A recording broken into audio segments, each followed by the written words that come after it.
इस वीडियो में हम बात करेंगे क्लास 10 एसएसटी जियोग्राफी के चैप्टर सेकंड की, जिसका नाम है वन्य और वन्य जीव संसाधन।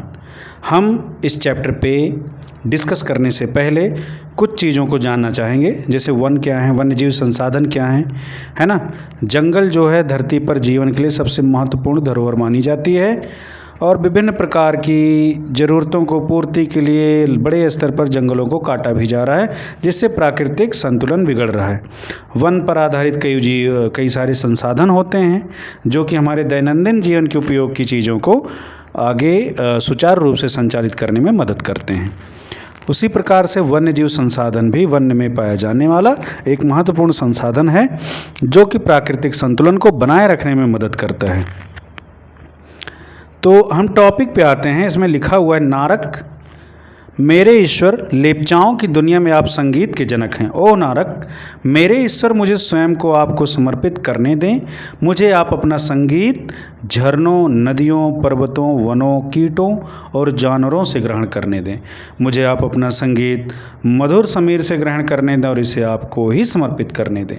यह एक लोक संगीत है जो कि लेप्चा जनजाति के द्वारा गाया जाता है, जिसमें ईश्वर को प्राकृतिक चीज़ों को खुद को समर्पित करने, अपने संगीत को समर्पित करने की बात कही गई है, जो यह दर्शाता है कि मनुष्य के जीवन में प्राकृतिक संसाधनों का कितना महत्वपूर्ण योगदान है और मनुष्य किस प्रकार से विभिन्न प्रकार के प्राकृतिक संसाधनों का देवता के रूप में पूजा करता है, जैसे कि नदी, पहाड़, झरना, पेड़, पौधा है ना, इन सब का हम उनकी पूजा करते हैं।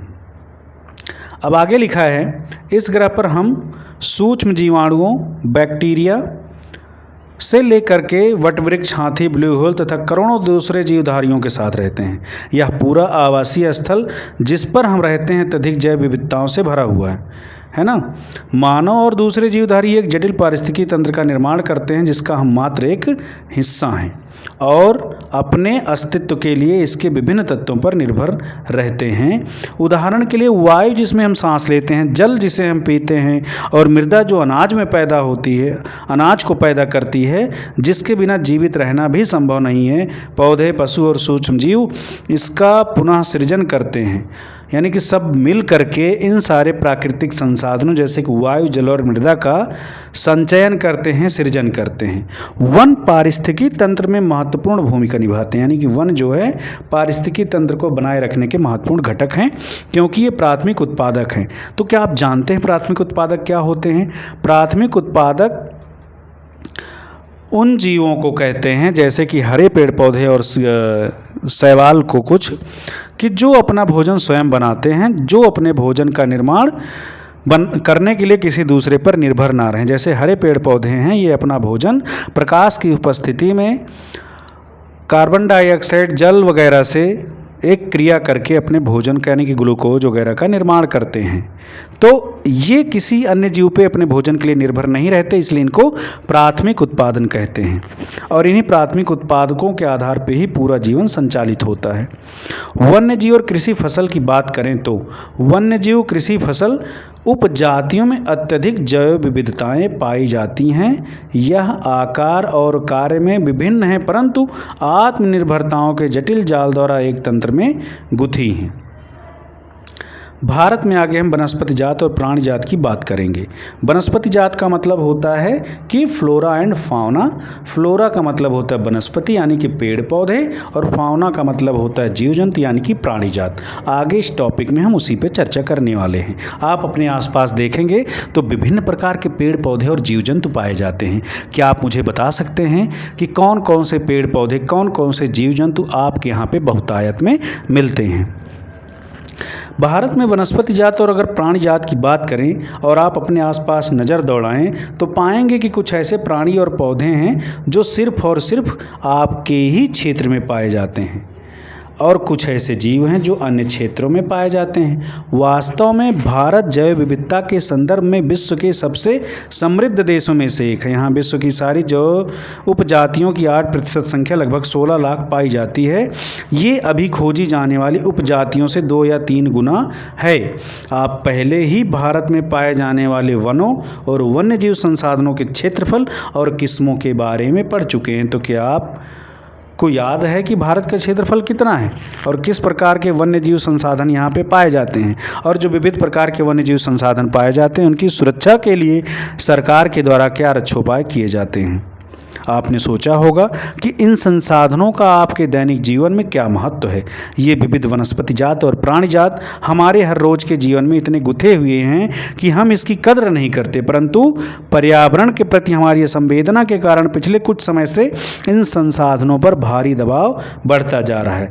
तो हमारी ऐसी गतिविधियाँ कौन सी हैं जिससे इन पर दबाव बढ़ता जा रहा है, प्रेशर बढ़ता जा रहा है इन संसाधनों पर। जैसे कि अंधाधुंध पेड़ों की कटाई और उन पेड़ों से ईंधन के लिए लकड़ी, फर्नीचर का निर्माण, विभिन्न प्रकार के वाहनों में लकड़ी का इस्तेमाल, घरेलू वस्तुओं के उत्पादन के लिए लकड़ी का इस्तेमाल किया जाता है, साथ साथ में टिम्बर के लिए भी लकड़ी का इस्तेमाल होता है। तो इन तमाम सारी चीज़ों के लिए पेपर वगैरह लकड़ियों से बनाया जाता है। तो इन सारी ज़रूरतों को अगर पूरा करना है तो बड़े स्तर पे पेड़ों की कटाई की जाती है। तो ये तो सिर्फ एक रहा पेड़ों के कटाए जाने का उदाहरण। पेड़ों के साथ साथ में और विभिन्न प्रकार के जो संसाधन है वो दोहन का शिकार है। जैसे पानी की ही अगर हम बात कर लें तो पानी जो है वो विभिन्न प्रकार के उपयोग में इस्तेमाल होता है।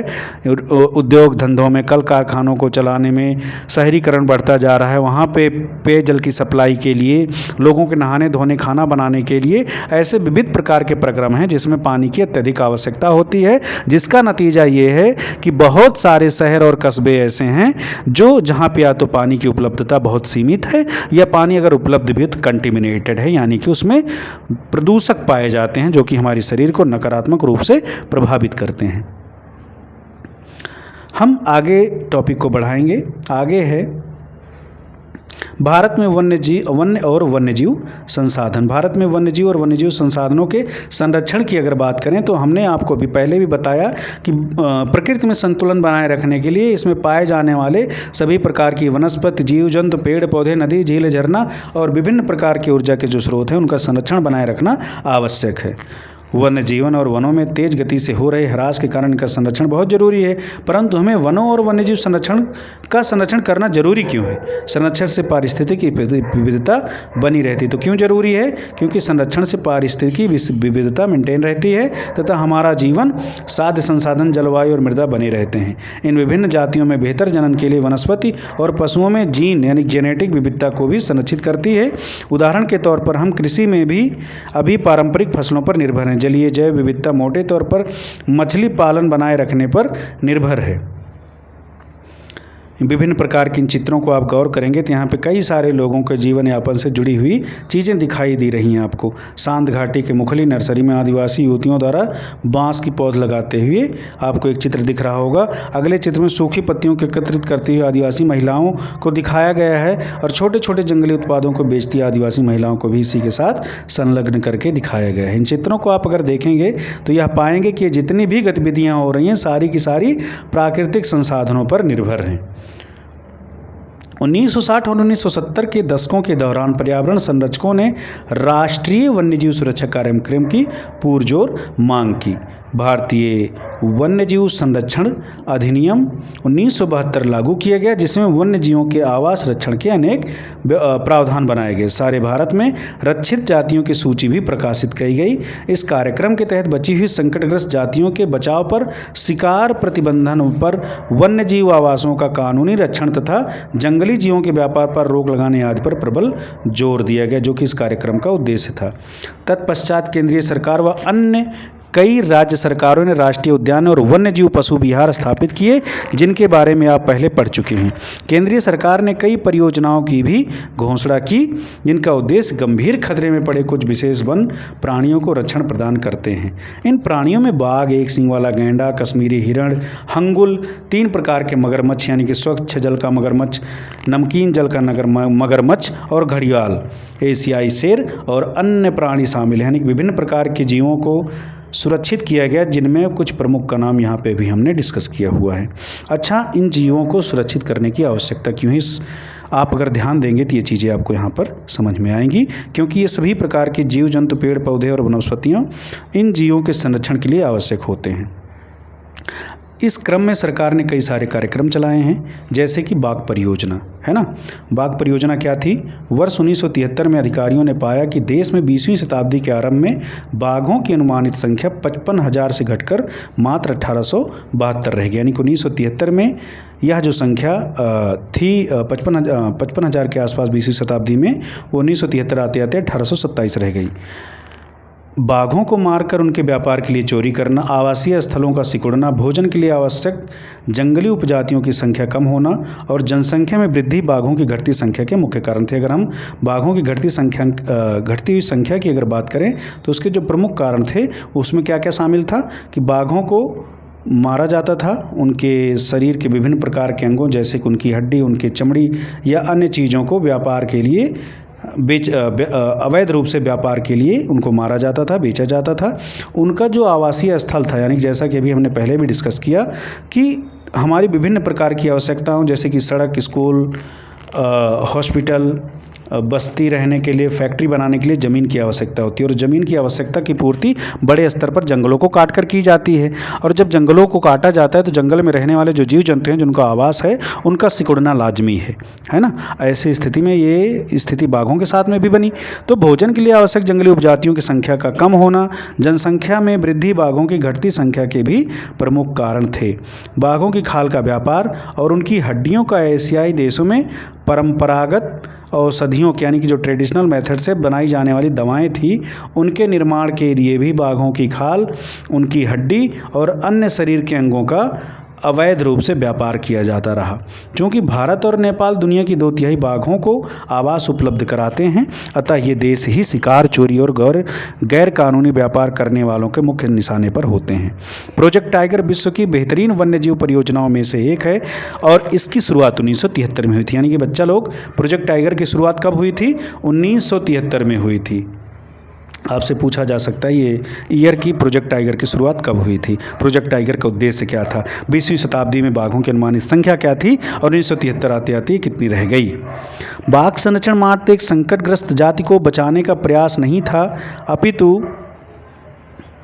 अपितु यह इसका उद्देश्य बहुत बड़े आकार के जैव जाति को भी बचाना है। उत्तराखंड में कार्बेट राष्ट्रीय उद्यान, पश्चिम बंगाल में सुंदरबन राष्ट्रीय उद्यान, मध्य प्रदेश में बांधवगढ़ राष्ट्रीय उद्यान, राजस्थान में सरिस्का वन्यजीव पशु विहार, असम में मानस वन बाघ रिजर्व और केरल में पेरियार बाघ रिजर्व भारत में बाघ संरक्षण परियोजनाओं के अनुपम उदाहरण हैं। यानी कि ये जो कई सारे नाम आपने डिस्कस किया, ये सारे बाघ संरक्षण के हॉट स्पॉट माने जाते हैं।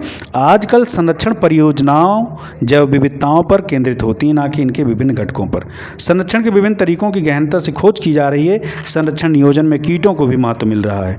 वन्यजीव अधिनियम 1980 और 1986 के तहत सैकड़ों तितलियों, पतंगों, भृंगों और एक ड्रैगन फ्लाई को भी संरक्षित जातियों में शामिल किया गया है। अब आप सोच रहे होंगे इतने छोटे छोटे जीव जंतुओं का प्राकृतिक संरक्षण में, पारिस्थितिकी संतुलन में क्या योगदान है। तो जब हम चैप्टर को और आगे पढ़ेंगे तो इस चीज़ के महत्व के बारे में आप समझ पाएंगे। 1991 में पौधों की भी 6 जातियाँ पहली बार सूची में रखी गई थी।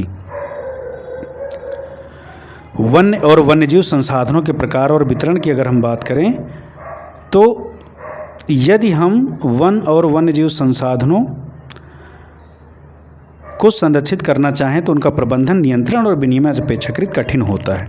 भारत में अधिकतर वन और वन्यजीव या तो प्रत्यक्ष रूप से सरकार के अधिकार क्षेत्र में हैं या वन विभाग अथवा अन्य विभागों के जरिए सरकार के प्रबंधन में है।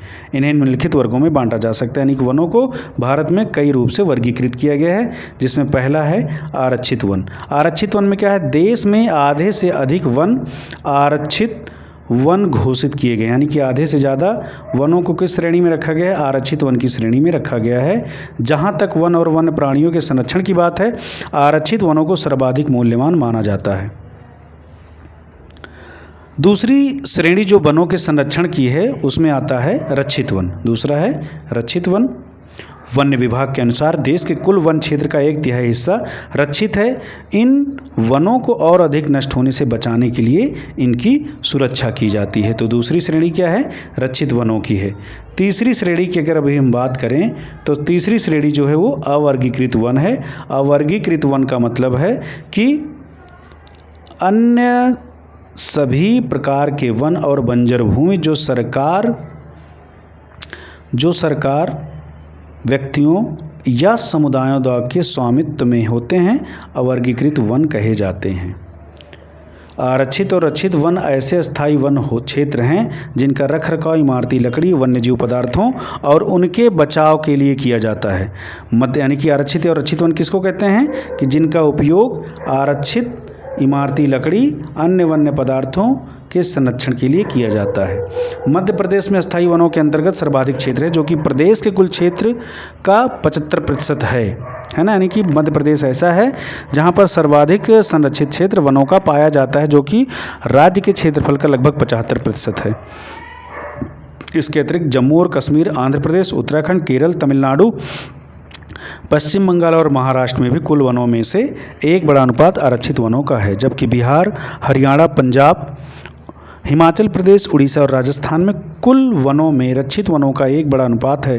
पूर्वोत्तर के सभी राज्यों में और गुजरात में अधिकतर वन क्षेत्र अवर्गीकृत वन है तथा स्थानीय समुदायों के प्रबंधन में है। अब आगे हम बात करेंगे समुदाय और वन संरक्षण की। वन संरक्षण की नीतियां हमारे देश में कोई नई बात नहीं है। हम आमतौर पर इस बात से अनजान हैं कि वन हमारे देश में कुछ मानव प्रजातियों के आवास भी हैं। क्या आप जानते हैं कि कौन सी ऐसी प्रजातियां हैं जो वनों में रहती हैं और उनको किस नाम से जाना जाता है और वो कौन से क्षेत्र में पाई जाती हैं? भारत के कुछ क्षेत्रों में तो स्थानीय समुदाय सरकारी अधिकारियों के साथ मिलकर अपने आवास स्थलों के संरक्षण में जुटे हैं, क्योंकि इसी से ही दीर्घकाल में उनकी आवश्यकताओं की पूर्ति हो सकती है। सरिस्का बाघ रिजर्व में राजस्थान के गांवों के लोग वन्य जीव रक्षण अधिनियम के तहत वहां से खनन कार्य बंद करवाने के लिए संघर्षरत हैं। सरिस्का बाघ रिजर्व में राजस्थान के गांवों के लोग वन्यजीव रक्षण अधिनियम के तहत वहां से खनन कार्य बंद करवाने के लिए संघर्षरत हैं। कई क्षेत्रों में तो लोग स्वयं वन्यजीव आवासों की रक्षा कर रहे हैं और सरकार की ओर से हस्तक्षेप भी स्वीकार नहीं कर रहे हैं। राजस्थान के अलवर जिले में 5 गाँव के लोगों ने तो 1200 हेक्टेयर वन भूमि भैरव देव डाकव सेंचुरी घोषित कर दी है, जिसके अपने ही नियम कानून है जो शिकार वर्जित करते हैं तथा बाहरी लोगों की घुसपैठ से वहाँ के वन्य जीवन को बचाते हैं। तो यहाँ पे आपने ये देखा कि सरकार के साथ साथ कई सारे सामुदायिक समूह भी हैं जो वनों के संरक्षण में काम आते हैं, जिसमें हमने राजस्थान के अलवर के 5 गाँवों का उदाहरण देखा। अब आगे है पवित्र पेड़ों के झुरमुट, विविध और दुर्लभ जातियों की संपत्ति, है ना। इसके बारे में हम चर्चा करेंगे। प्रकृति की पूजा सदियों पुराना जनजातीय विश्वास है, जिसका आधार प्रकृति के हर रूप की रक्षा करना है। इन्हीं विश्वासों ने विभिन्न वनों को मूल एवं कौमार्य रूप में बचा कर रखा है, यानी कि जो उनका मूल रूप था उसी रूप में इन वनों को सुरक्षित संरक्षित रखा गया है। जिन्हें पर्वत पेड़ों के झुरमुट, देवी देवताओं के वन कहते हैं। वनों के इन भागों में या तो वनों के ऐसे बड़े भागों में स्थानीय लोग ही घुसते हैं तथा ना ही किसी और को छेड़छाड़ करने देते हैं। नहीं, यहाँ पे ना तो स्थानीय लोगों को प्रवेश करने का अधिकार होता है, ना ही अन्य लोगों को घुसने की छूट होती है। कुछ समाज कुछ विशेष पेड़ों की पूजा करते हैं और आदिकाल से उनका संरक्षण करते आ रहे हैं। छोटा नागपुर क्षेत्र में मुंडा और संथाल जनजातियाँ महुआ और कदम्ब के पेड़ों की पूजा करते हैं। यानी कि महुआ और कदम्ब की पूजा कहाँ की जाती है? तो छोटा नागपुर क्षेत्र में संथाल और मुंडा जनजातियों के द्वारा महुआ और कदम्ब के पेड़ों की पूजा की जाती है।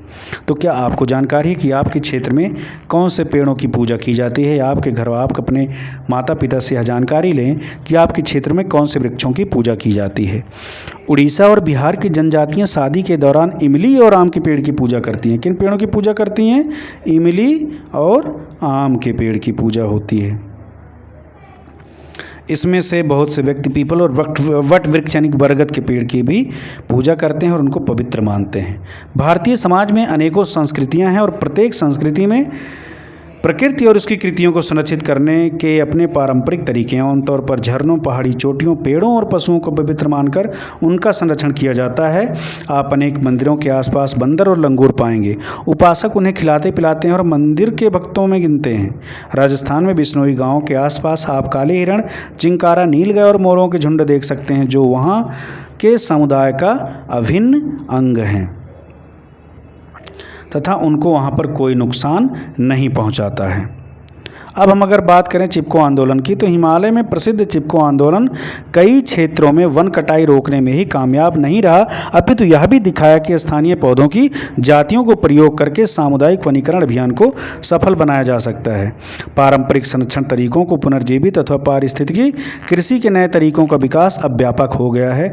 टिहरी में किसानों का बीज बचाओ आंदोलन और नवोदय ने दिखा दिया है कि रासायनिक उर्वरकों के प्रयोग के बिना भी विविध फसल उत्पादन द्वारा आर्थिक रूप से व्यवहार्य कृषि उत्पादन संभव है।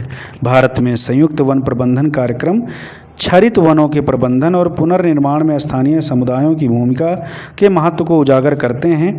औपचारिक रूप में इन कार्यक्रमों की शुरुआत 1988 में हुई, जब उड़ीसा राज्य ने संयुक्त वन प्रबंधन का पहला प्रस्ताव पास किया। यानी कि इन कार्यक्रमों की शुरुआत 1988 में उड़ीसा के पहल पर संयुक्त वन प्रबंधन कार्यक्रम के दौरान हुआ।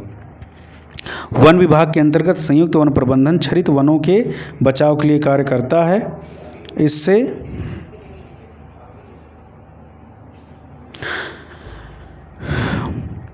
इसमें गांव के स्तर पर संस्थाएं बनाई जाती हैं, जिसमें ग्रामीण और वन विभाग के अधिकारी संयुक्त रूप से कार्य करते हैं। इसके बदले ये समुदाय मध्य स्तरीय लाभ जैसे गैर इमारती वन उत्पादों के हकदारी होते हैं तथा सफल संरक्षण से प्राप्त इमारती लकड़ी लाभ में भी भागीदार होते हैं। भारत में पर्यावरण के विनाश और पुनर्निर्माण की क्रियाशीलताओं से सीख मिलती है कि स्थानीय समुदायों को हर जगह प्राकृतिक संसाधन प्रबंधन में शामिल करना चाहिए, परंतु स्थानीय समुदायों को फैसले लेने की प्रक्रिया मुख्य भूमिका में आने में भी देरी है। अतः वही विकास क्रियाएं होनी चाहिए जो जनमानस पर केंद्रित हों, पर्यावरण हितैषी हों और आर्थिक रूप से प्रतिकूल हों। तो हमने इस चैप्टर में अभी इन सारी जानकारी को साझा किया। अब चैप्टर के अंत में यहाँ पर गौतम बुद्ध जी का एक कोट दिया गया है, जिसमें इन्होंने कहा है कि पेड़ एक विशेष असीमित दयालु और उदारपूर्ण जीवधारी हैं जो अपने सतत पोषण के लिए कोई मांग नहीं करता और दानशीलता पूर्वक अपने जीवन की क्रियाओं को भेंट करता है। यह सभी की रक्षा करता है और स्वयं पर कुल्हाड़ी चलाने वाले विनाशक को भी छाया प्रदान करता है। यानी कि इस कोट के माध्यम से भगवान गौतम बुद्ध जी ने यह बात समझाने की कोशिश करी है कि हमारे जीवन में पेड़ों का कितना महत्व है। मुझे उम्मीद है कि यह चैप्टर आपको अच्छे से समझ में आया होगा। हम अगले वीडियो सेशन में नए टॉपिक लेकर के आएंगे। आप इस चैप्टर को देखो, समझो, पढ़ो। कहीं पर कोई भी डाउट है तो उसको हमारे साथ कमेंट करके साझा करो, उस डाउट को दूर करने का प्रयास किया जाएगा। तब तक के लिए पढ़ते रहिए, व्यस्त रहिए, मस्त रहिए। धन्यवाद।